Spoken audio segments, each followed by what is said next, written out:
Hello, I'm Ikily. With me are the Energizer Bunny and tiny Talky Tina. The subject for today, chain letters, specifically the anti-chain letter. All anti-chain letters are still chain letters, just as annoying and brain-meltingly unfunny and stupid as any other type. They do not stop the meme problem, they add to it. Two of these anti-chains are the anti-chain stale joke that goes on about the 4 or 7 types of chain letters, and the 20-foot tall killer rabbit chain letter. Both have a girl named Miranda in common. In 2010, Dancing Queen Alex created the 20-foot tall killer rabbit chain letter about a girl named Miranda with no last name. In the story, she gets killed by a 20-foot tall bunny rabbit. The blog no longer exists, but let's rip the meme and its notorious predecessor to pieces anyway. The 20-foot tall bunny is represented here by this dorky-looking Energizer Bunny. Miranda is represented by tiny Talky Tina from the Twilight Zone episode, Living Doll. There was once a 13-year-old girl named Miranda. She was a regular girl who loved adventure. As in Miranda Pinsley, the sewer girl from one of those incredibly annoying long-running stupid tasteless anti-chain letters seen everywhere on the web already, and just keeps mutating and refuses to go away and die? That one will be mangled next. But first, let's deal with this Miranda and the killer rabbit anti-chain. She was at the zoo with her parents when she saw a sign that read, "Danger. Keep out." No kidding. Zoos are not pet stores. If they have to put signs up like that, it's because some people are idiotic enough to get too close to dangerous animals. That's unfortunately true. Behind the sign was what looked to be a steep hill. Since she was brave and adventurous, she sent her parents to go look at the monkeys, which were somewhat close by. She sent her parents to go look at the monkeys. Just who is running that household anyway? How weird is that? And you spelled the word monkeys wrong. It's M-O-N-K-E-Y-S, just like the word keys, not M-O-N-K-I-E-S. When they were reading the article on the monkey habitat, she turned around, took a deep breath, checked no one was looking, and ran off. Actually, I wouldn't call that brave and adventurous. It's more like bratty and foolish. She ran down the hill. The hill was so steep she couldn't stop running. Near the base of the hill, she collapsed into the grass. Well, that was stupid of her. The girl doesn't even know enough to be careful when going down a steep hill. She got up and walked. She walked and walked for 2 minutes. And you timed that walk right down to the specific second, I suppose. Miranda finally saw a cage. It must be some kind of animal. She thought she ran over, expecting to see some exotic animal and some zookeepers. So she's bright enough to figure that zoo animals are in cages. Good for her. And what's this word expecting? Did you mean to say she was expecting to see them? Instead, she found an empty barred cage. She noticed the gate was open, the many locks on the ground. A barred cage?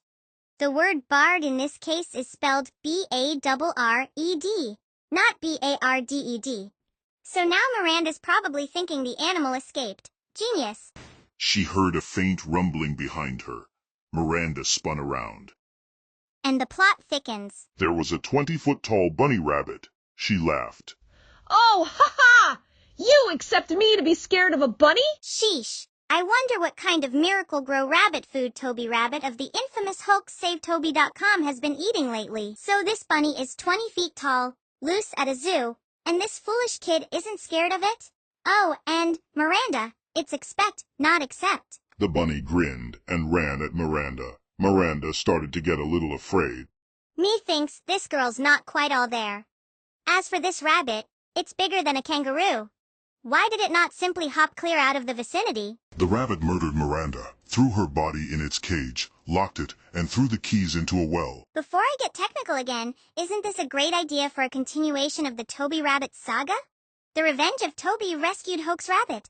I can just see the advertisement for the movie when it comes out. Toby, once rescued, only to be threatened over a long period of time with being turned into rabbit stew by his rescuer, eventually gets saved when everyone opens their pocketbooks to help him. But now he has been the one to feast, and he has grown into a giant. Now, he wants revenge on the human race for his rescuer's initial intentions. Can the world be saved, or does Toby get his human stew? Now, for the nonsensical details. How could a 20-foot-tall bunny rabbit manage to manipulate any lock and key? Rabbits are not known for dexterity. Their paws have long, sharp claws and are only a little more flexible than the paws of a dog. This big bad bunny would not be able to handle a lock and key. The only thing it could do to a cage is bulldoze it. To this day, the bunny is still out there. That's a lot of rabbit meat. Good for feeding a whole town of impoverished people for a while. This sounds like the most ridiculous made-up story in the world. Duh, that's because it is. But if you don't send this letter to 15 people or more, the rabbit will find you. Oh, so when a rabbit reaches 20 feet tall, he is then classified as a rabbit, I see. And how is Toby Rabbit going to find anyone who doesn't pass on his chain letter? Does he smell text on a screen, or the absence thereof? Can he smell pixels? Can he hear who is all working on computers and smart devices, and pick up specifically who isn't resharing his meme around? No, I didn't think so. If you don't believe this, listen to this.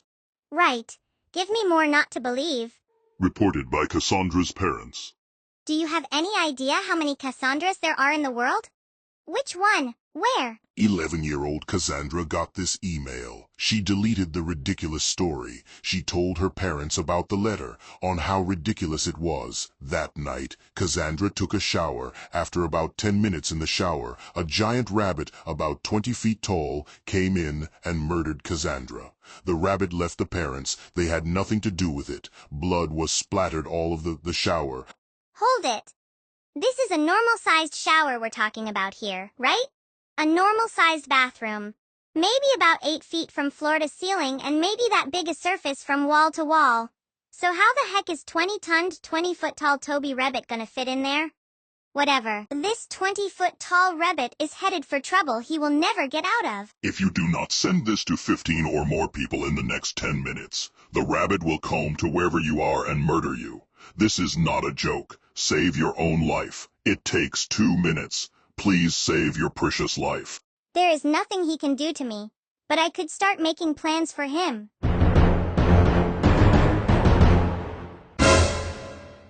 The 20-foot-tall Toby Rabbit acted as if he had gotten away with 2 murders. But his chain letter got into the wrong hands. It alerted a fury of Furbies when their human friend discovered it on a website. These Furbies could do nothing about it until the inevitable happened. 20-ton, 20-foot-tall, Toby Rabbit blundered into their neighborhood. That night, the human was alerted by one of her own Furbies, also named Toby, that there seemed to be a strong smell of evil bunny rabbit somewhere in town. The human left her windows open to let all the Furbies out. They did not chatter or make a lot of noise, which Furbies are known to do. They were on the hunt, so they used their special electronic high-frequency communications, not heard or understood by other creatures. In this way, they coordinated an ambush. Big bad Toby Rabbit didn't know what hit him. Suddenly, he was surrounded by many Furbies that charged and attacked him relentlessly. The 20-foot-tall bunny was killed by 1,000 Furby bites.